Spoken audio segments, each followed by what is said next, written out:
What's up, everyone? So, today is Friday, November 17th, and today I'll be talking about like there's a time for everything. So, basically, for this time, we're going to be talking about the book of Ecclesiastes. It's more of like a dark mood or like dark emotional type of book, but I would say the person I'm typically describing is it's a little different, but anyway, this was written by Solomon. He was this was towards like the end of his life, but I would say that he was known as one of the wisest people to ever be have been created. But as you already know, there's he's also known as the wisest people, but he's also been had like 700 wives throughout his lifetime. So this just shows how God can use people in different ways, no matter of what they've been through, no matter of what they are going through, and just stuff along those lines. So, and I would say the verse that specifically says that he's one of the wisest people was when God gave him this gift, which was First Kings 3 verses 11 through 15. But but today we're gonna be on, like I said, Ecclesiastes 13. No, I'm at Ecclesiastes 3, and then we're going to start from verse 1, and then we're going to go to verse 8. So it reads, "There is a time for everything, and a season for every activity under the heavens.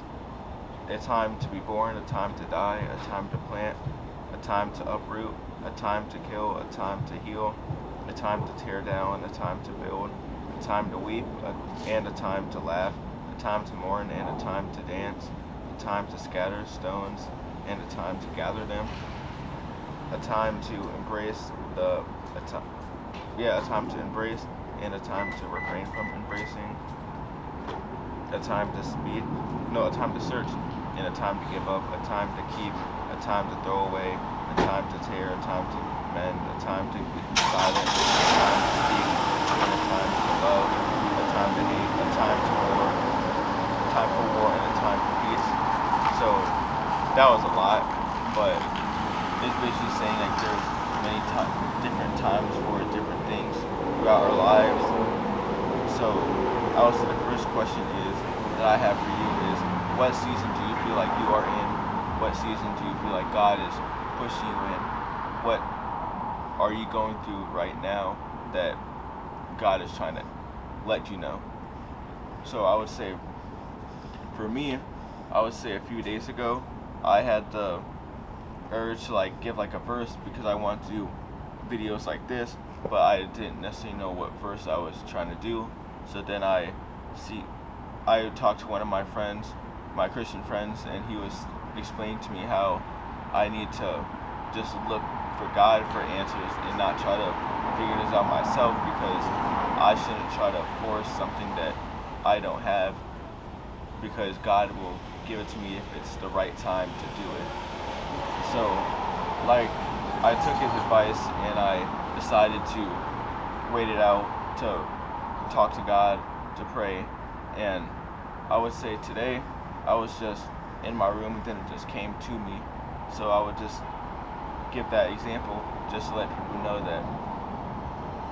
that people are going to, that there's a time for everything, like it reads, but to just try to seek God in the midst of confusion, and to ultimately just try to better yourself in that type of way.